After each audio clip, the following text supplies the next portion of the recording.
दोस्तों, एनवीएन के चक्रव्यूह में आपका स्वागत है। आज हम उपचुनाव के परिणाम की समीक्षा करके ये देखने की कोशिश करेंगे कि तथाकथित परजीवी ने किस तरह से परभक्षी को भस्म कर दिया।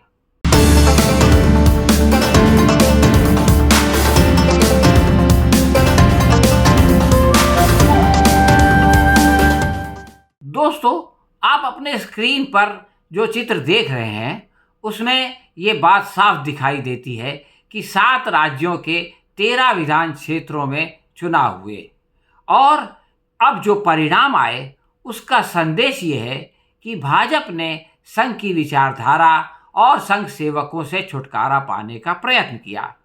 इसका कारण संघ पर विश्वास की कमी के सिवा और कुछ नहीं हो सकता। शीर्ष नेतृत्व ने सक्रिय भूमिका नहीं निभाई और उसका कारण हताशा और निराशा है। भाजपा ने एक शॉर्टकट अपनाया जो बुरी तरह फेल हो गया। अब इसका फायदा संघ उठाएगा। यूपी की समीक्षा के लिए रांची में बैठक हो रही है। आपको ये जानकर आश्चर्य नहीं होता कि ये बैठक उत्तर प्रदेश में क्यों नहीं हो रही, या भाजपा के अनेक ही राज्य हैं जहां उनकी सरकार है, जहां उनका प्रशासन है। तो उन सारे राज्यों को छोड़कर एक ऐसे राज्य में जाना जहां भाजपा की सरकार नहीं है, ये दर्शाता है कि भाजपा ने भी संघ का विश्वास खो दिया है। संघ का तिरस्कार करने वाले भाजपा अध्यक्ष जेपी नड्डा, जिन्होंने ये कहा था कि एक ज़माने में हमको संघ की ज़रूरत थी, अब हम जो है वो संघ पर निर्भर नहीं हैं। उनके अपने राज्य हिमाचल में 3 में से 2 सीटें भाजपा हार गई और केवल 1 सीट पर उसको समाधान करना पड़ा। अब दुनिया संघ और भाजपा की महाभारत देखेगी। आइए तथ्यों के आधार पर देखें कि इस चुनाव के परिणाम क्या आए। अब हम ज़रा डिटेल में जाएं तो हमें दिखाई देता है कि एनडीए ब्लॉक में 13 में से 11 सीटों पर भाजपा ने खुद इलेक्शन लड़ा था और 2 पर उसने अपने एनडीए के घटक पक्ष जेडीयू और पीएमके को चुनाव लड़ने का मौका दिया था। इनमें भाजपा मध्य प्रदेश की अमरवाड़ा और हिमाचल प्रदेश की हमीरपुर के अलावा कोई सीट नहीं जीत सकी, जबकि जेडीयू बिहार के रूपाली में हार गई और पीएमके तमिलनाडु के विक्रवांडी में भी हार गई। इसके मुकाबले अगर हम इंडिया ब्लॉक को देखें तो उसमें 13 में से 9 जगहों पर कांग्रेस ने चुनाव लड़ा था। यानी आप देखें कि बीजेपी ने 11 पर तो कांग्रेस ने 9 पर। 1 पर उसने आरजेडी को मौका दिया, सीपीएम को 2 जगह और डीएमके को 1 जगह। अब इन 9 सीटों में से जो कांग्रेस ने लड़ी, कांग्रेस को 4 क्षेत्रों में सफलता प्राप्त हुई। यानी आप कांग्रेस का स्ट्राइक रेट देखें कि 9 में से 4 जीत गई और भाजपा का स्ट्राइक रेट देखें कि 11 में से केवल 2 पर जो है उसको समाधान करना पड़ा। कांग्रेस ने जो सीटें जीती हैं उनमें हिमाचल प्रदेश की दोहरा, नलगढ़ और उत्तराखंड की बद्रीनाथ और मंगलौर की सीट शामिल है। डीएमके ने तमिलनाडु की विक्रवांडी की सीट जीत ली। पंजाब में आपके उम्मीदवार ने भाजपा को हराया। पश्चिम बंगाल में टीएमसी ने 4 सीटों पर भाजपा को हरा दिया। अब आइए हम देखते हैं कि किसका कितना मुनाफा हुआ और किसका कितना नुकसान हुआ। तो पिछले चुनाव के तुलना में हम ये देखते हैं कि पहले भाजपा के पास 3 सीटें थी, अब जो है वो इस उपचुनाव के बाद 2 हो गई। यानी भाजपा का सीधे सीधे 1 सीट का नुकसान हो गया। कांग्रेस के पास पहले 2 सीटें थी, अब 4 हो गई, यानी उसका 2 का फायदा हो गया। टीएमसी के पास इन 4 में से केवल 1 सीट थी, लेकिन अब 4 हो गई, तो टीएमसी का सबसे ज़्यादा यानी 3 सीटों का फायदा हुआ। जेडीयू 1 पर जीती थी, इस बार कुछ भी नहीं जीत सकी, इसलिए उसका 1 का नुकसान हो गया। आम आदमी पार्टी पहले भी 1 पर जीती थी, अब भी 1 पर जीत गई, इसलिए उसका ना कोई फ़ायदा हुआ और ना नुकसान। और डीएमके का भी यही मामला हुआ। बीएसपी पहले 1 सीट पर काबिज थी, अब वो उसको हार गई, इसलिए बीएसपी का एक सीट का नुकसान हो गया। इससे पहले 3 निर्दलीय जीते थे, लेकिन इस बार केवल एक निर्दलीय जीता, और इस प्रकार हम ये देखते हैं कि निर्दलीय लोगों का 2 जगह पर नुकसान हो गया। अब हम एक एक सीट पर जाते हैं। सबसे पहले मध्य प्रदेश की अमरवाड़ा को देखें। यहाँ पर भाजपा के कमलेश शाह जो है वो 83,105 वोट लाकर जीत गए, और धीरेन्द्र सिंह इनवाती जो कांग्रेस के थे उन्होंने 80,000 वोट प्राप्त किए, परंतु हार गए। लेकिन अगर हम पिछली जीत से इसकी तुलना करें तो पता चलता है कि कमलेश शाह उस वक्त कांग्रेस में थे और उन्होंने भाजपा के उम्मीदवार को 25,000 वोट से हराया था। इस बार भाजपा ने उनको अपने पक्ष में ले लिया और उन्होंने कमल थाम कर चुनाव लड़ा, तो उनकी जो जीत थी 25,000 की वो घट के 3,000 पर आ गई। इससे समझा जा सकता है कि भाजपा में जाने का फायदा होता है या नुकसान होता है। अब हम चलें बिहार। बिहार में शंकर सिंह जो है वो पिछली मर्तबा एलजेपी के टिकट पर जो है वो जीते थे, और उनकी जीत का मार्जिन 19,330 था। इस बार उनको जो है वो टिकट नहीं मिला। वहाँ पर जेडीयू का उम्मीदवार सामने था, कमलाधर मंडल, और हम ये देखते हैं कि जेडीयू के उम्मीदवार को जो पिछली मर्तबा जीत गया था, इस बार हार का सामना करना पड़ा। उसको केवल 59,824 वोट मिले, जबकि शंकर सिंह फिर एक बार एक आज़ाद उम्मीदवार के तौर पर जीत गए, परंतु उनकी जीत का मार्जिन भी 19,000 से घट के 8,000 पर आ गया, और ये जो कमी हुई है वो आरजेडी की तरफ चली गई। यानी आरजेडी ने अपनी पोजीशन तो मजबूत की, लेकिन ये सीट नहीं निकाल सकी। अब हम पंजाब चलते हैं। पंजाब में हम ये देखें कि वहाँ पर भाजपा ने ये किया कि आम आदमी पार्टी के जीते हुए उम्मीदवार को अपने कब्जे में कर लिया। मध्य प्रदेश में भी उसने यही किया कि कांग्रेस के जीते हुए उम्मीदवार को अपने पाले में ले लिया। वहाँ तो किसी तरह मरते पड़ते वो उम्मीदवार जो कांग्रेस का भाजपा में आ गया था वो जीत गया, लेकिन ये जुआ पंजाब में नहीं चल सका। आम आदमी पार्टी का जो उम्मीदवार भाजपा के साथ आया, शीतल अंगूरल, उसको केवल 17,921 वोट मिले, और इसके मुकाबले आम आदमी पार्टी के उम्मीदवार जो इस बार थे मोहिंदर भगत, उनको 55,246 वोट मिले।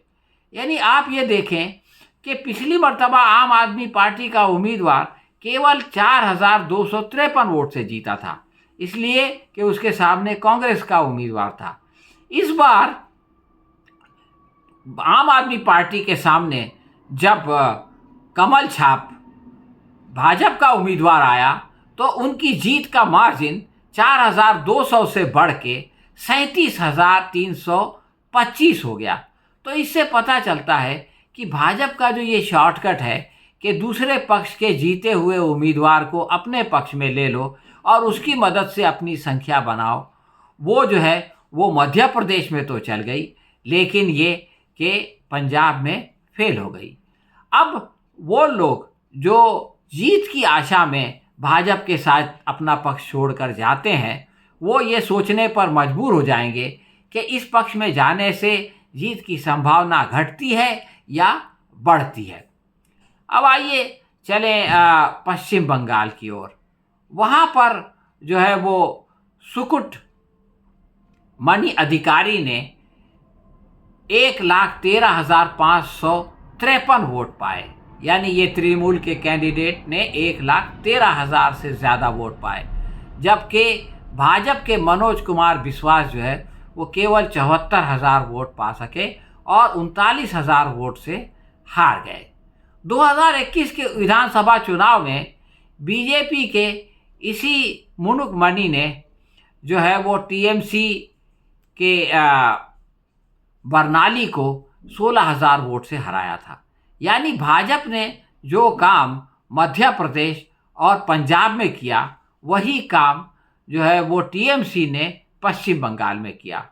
उसने भाजपा के उम्मीदवार को अपनी पार्टी में शामिल करके टिकट दे दिया, और वो उम्मीदवार जो कि केवल 16,000 वोट से जीता था, अब टीएमसी में आने के बाद 39,000 से ज़्यादा वोट से जीत गया। इसी प्रकार पश्चिम बंगाल में आप ये देखें कि कृष्ण कल्याणी जो है वो उन्होंने 50,000 से ज़्यादा वोट से कामयाबी हासिल की, यानी 86,479 वोट मिले, जबकि भाजपा के मानस कुमार घोष को 36,402 वोट मिले। अब अगर हम 2021 के विधानसभा चुनाव पर नज़र डालें तो हमें पता चलता है कि यही कृष्ण कल्याणी ने टीएमसी के कन्हैया लाल को 50,000 वोट से हराया था। अब ये पार्टी बदल करके जो है वो यहाँ आ गए और टीएमसी में आ गए, और यहाँ आने के बाद उन्होंने भाजपा को 50,000 वोट से हरा दिया। यानी वो टीएमसी में रहें या भाजपा में रहें, उनकी जीत का मार्जिन वही रहता है। इसका मतलब ये है कि पिछली मर्तबा जो भाजपा की जीत हुई थी, वो भाजपा की वजह से नहीं, बल्कि उस उम्मीदवार की लोकप्रियता की वजह से हुई थी। वो जब भाजपा में था तो भी प्रचंड मतों से जीता, और जब टीएमसी में गया तब भी उसने प्रचंड मतों से कामयाबी हासिल की।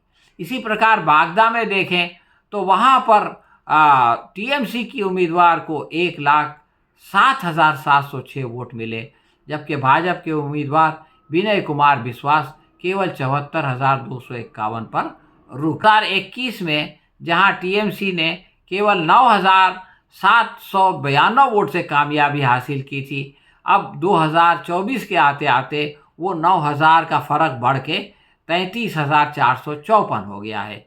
इससे पता चलता है कि टीएमसी की लोकप्रियता कैसे बढ़ रही है और भाजपा की किस प्रकार घट रही है।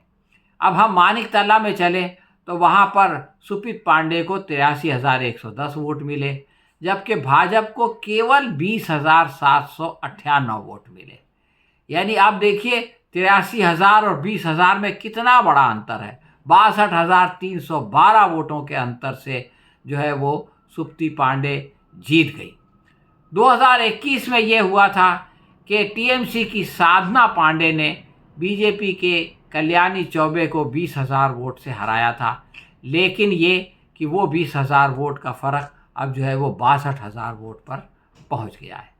अब हम चलते हैं जेपी नड्डा के जो है वो जन्मभूमि हिमाचल प्रदेश में। वहाँ पर जो है हमीरपुर के अंदर भाजपा का उम्मीदवार जीत गया। आशीष शर्मा ने 27,000 वोट पाए और उन्होंने 1,500 वोट से कांग्रेस के पुष्पेंद्र वर्मा को हरा दिया। अब आप ये देखें कि ये आशीष शर्मा आया कहाँ से।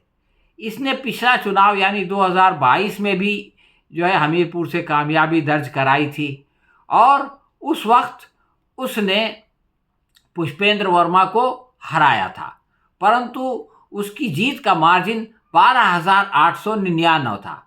अब हम देखते हैं कि भाजपा में आने के बाद उसकी जीत का मार्जिन 12,899 से घटकर जो है वो केवल 1,571 पर आ गया है। तो आशीष शर्मा को अब पता चल गया होगा कि भाजपा के साथ जाने में फ़ायदा है या नुकसान है।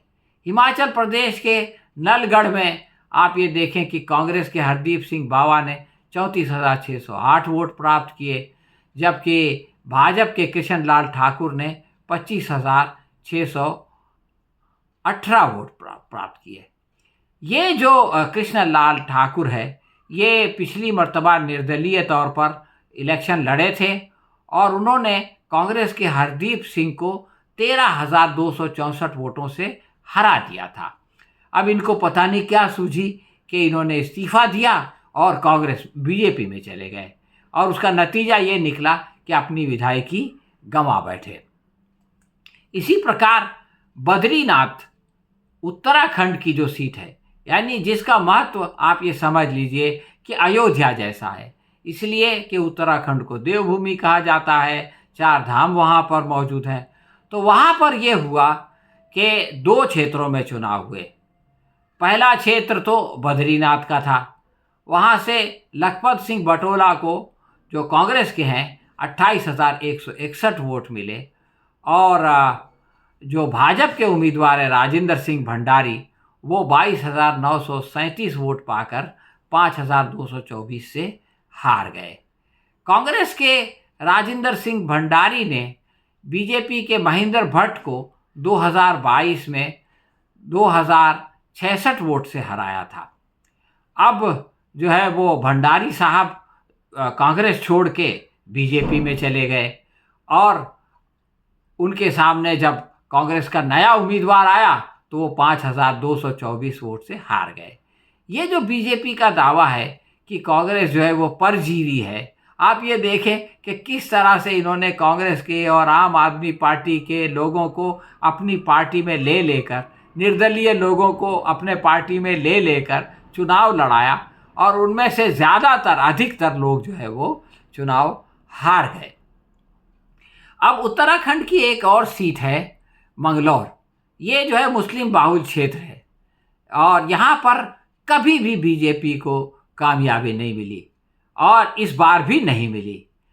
वहाँ से इससे पहले जो है वो बहुजन समाज पार्टी के सरवंत करीम ने कांग्रेस के काजी मोहम्मद को 598 वोट से हराया था।